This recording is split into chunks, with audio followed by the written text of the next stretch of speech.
Ya, pemirsa, Anda masih menyaksikan 30 Minutes with Kemendagri bersama Bapak Dr. Indro dan juga Bapak Bahtiar.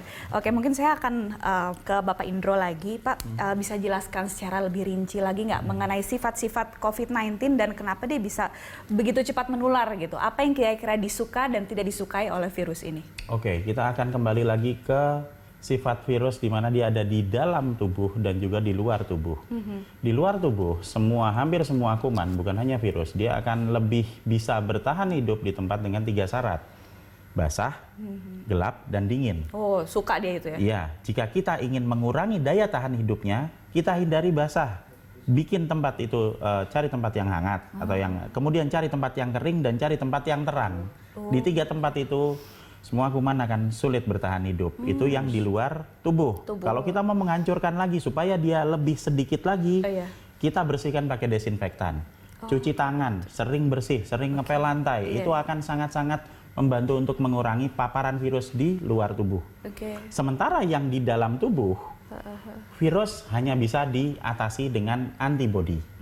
Kalau kita bisa menaikkan antibodi kita, maka kita akan bisa mengurangi paparan virus yang sudah masuk ke dalam. Tapi jangan lupa juga, virus itu akan bisa menempel terutama COVID-19, dia akan bisa menempel di reseptor namanya ACE2, Angiotensin Converter Enzyme 2. Dan itu tersebar bukan hanya di paru-paru saja, tapi juga ada di jantung dan juga ada di saluran pencernaan beberapa tempat.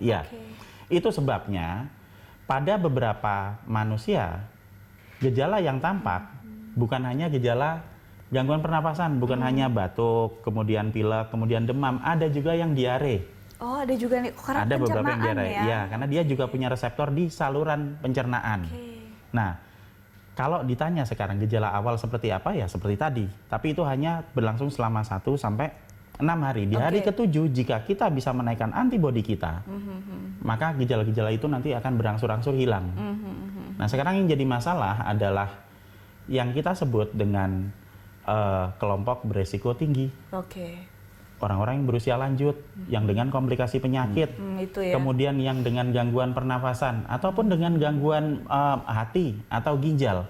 Ini sangat rentan akan mengalami, jika terjadi infeksi, dia akan mengalami tingkat keparahan yang lebih daripada yang manusia yang normal. Sehingga jika kita ingin mengurangi sebaran, jika kita terkena, pelayanan di rumah sakit seharusnya lebih diutamakan untuk yang kelompok dengan resiko tinggi.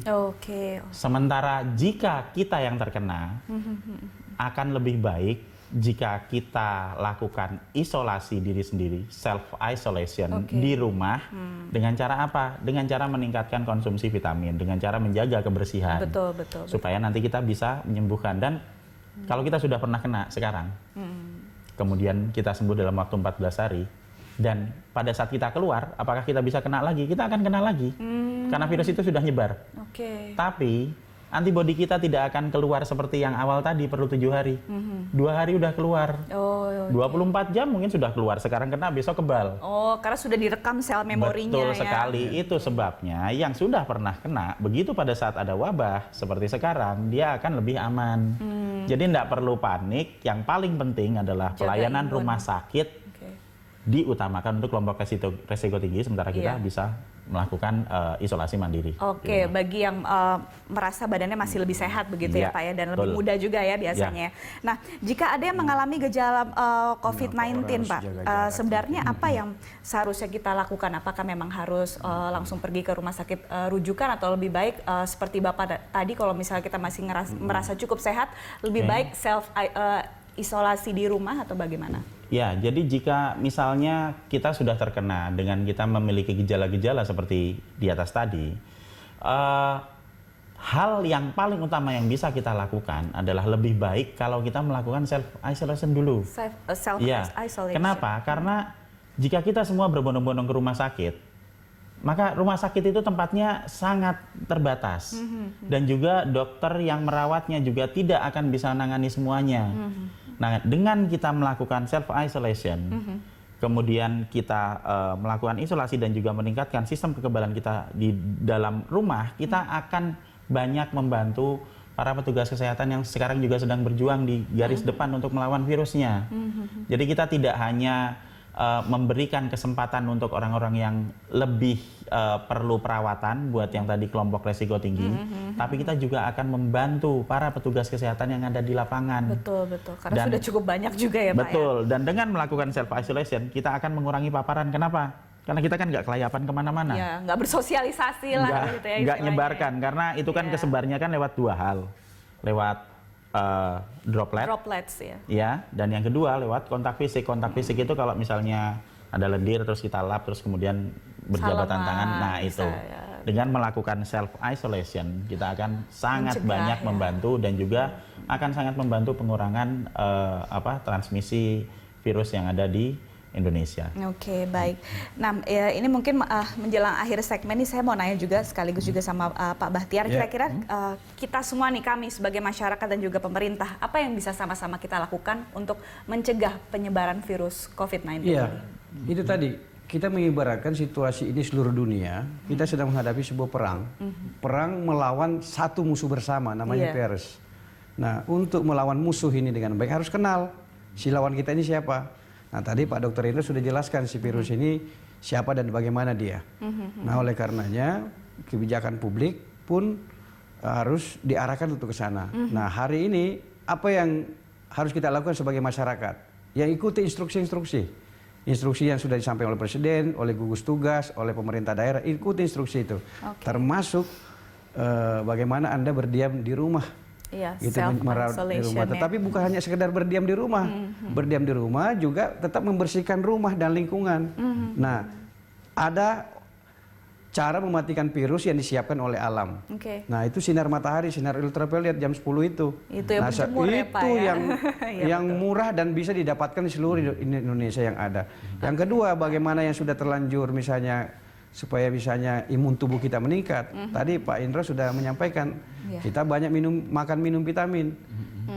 Baik yang termasuk dari makanan minum kita sehari. Mungkin sayurnya hari ini kita harus tambah yang ada vitamin C dan vitamin E tadi itu supaya daya tahan tubuh kita meningkat. Kemudian tetap jaga jarak tadi.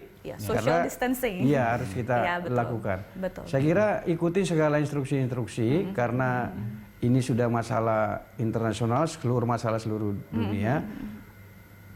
Harus bareng-bareng. Harus bareng-bareng semuanya, selalu bareng-bareng. Jadi ini bisa kita atasi dan lewati bersama-sama sepanjang masyarakat juga berpartisipasi. Karena tidak mungkin pekerjaan ini bisa dikerjakan oleh pemerintah sendiri. Iya, betul. Baik, mungkin dari Dr. Indro sendiri ada yang mau ditambahkan nih, khususnya juga untuk, kan tidak mungkin semua orang juga mungkin memiliki privilege untuk stay at home gitu. Ada juga yang masih harus tetap bekerja. Apa yang kira-kira mereka juga bisa lakukan untuk mencegah penyebaran pemaparan virus ini atau minimal melindungi diri mereka sendiri? Yang bisa kita lakukan adalah satu hal, kita mempelajari siapa musuh kita, dan itu hanya kita bisa peroleh informasinya dengan belajar. Kita punya banyak sekali informasi yang bisa dipakai untuk menggali, karena dengan belajar maka kita akan bisa menghilangkan ketakutan. Jadi logika selalu akan mengalahkan kepanikan, pengetahuan akan mengalahkan ketakutan, dan itu berlaku hampir di suatu tempat, semua tempat, dan kita tidak boleh stres ya Mas ya? Jangan boleh stres, dan banyak berdoa juga. Gitu ya. Karena berdoa kita kan jadi ikhlas.